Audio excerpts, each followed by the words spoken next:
गंगा दशमी के पावन अवसर पर बड़वाहा में हजारों श्रद्धालुओं ने मां नर्मदा में आस्था की डुबकी लगाई। खरगोन जिले के बड़वाहा में मां गंगा के अवतरण दिवस गंगा दशमी पर रविवार को नर्मदा तट पर हजारों धर्मावलंबियों की भीड़ नजर आई।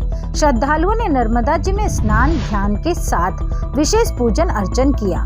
सुंदरधाम आश्रम में भी 7 दिवसीय विष्णु महायज्ञ की पूर्ण आहुति अनेक संत महात्माओं की मौजूदगी में पूजन अर्चन के साथ की गई। श्री श्री 1008 महामंडलेश्वर बालक दास जी महाराज और श्री श्री 108 महंत नारायण दास जी महाराज ने मां नर्मदा जी का दुधाभिषेक कर पूजन अर्चन हजारों भक्तों के साथ वैदिक मंत्रोच्चार के साथ संपन्न किया। भक्तों ने विश्व कल्याण के लिए किए गए विष्णु महायज्ञ की पूर्ण आहुति पर यज्ञ नारायण भगवान के दर्शन कर यज्ञ नारायण की परिक्रमा कर पुण्य लाभ लिया।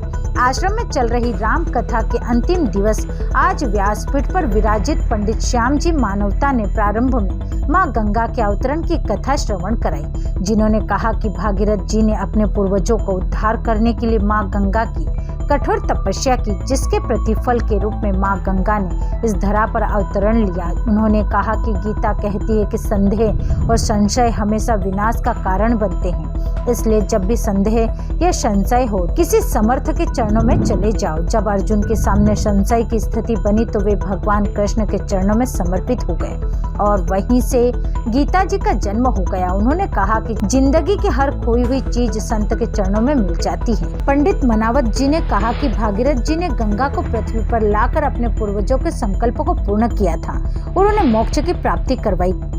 इसलिए संतान को सिर्फ माता पिता की संपत्ति लेने का ही अधिकार नहीं होना चाहिए, अपितु उनके सपने और अधूरे कार्यों को भी पूर्ण करना चाहिए। और जो संतान माता पिता के संकल्प को पूरा नहीं कर पाते वे पितृ दोष के भागी हो जाते। उन्होंने कहा कि भागीरथ ने राजा बनकर नहीं, राज ऋषि बनकर गंगा जी की तपस्या की थी। इसलिए जीवन में संतति और समृद्धि की गंगा लाना है तो संतों के विश्वास की कसौटी पर खरा उतरना होता है। जब हमारे जीवन में सुखी और समृद्ध गंगा का अवतरण होता है।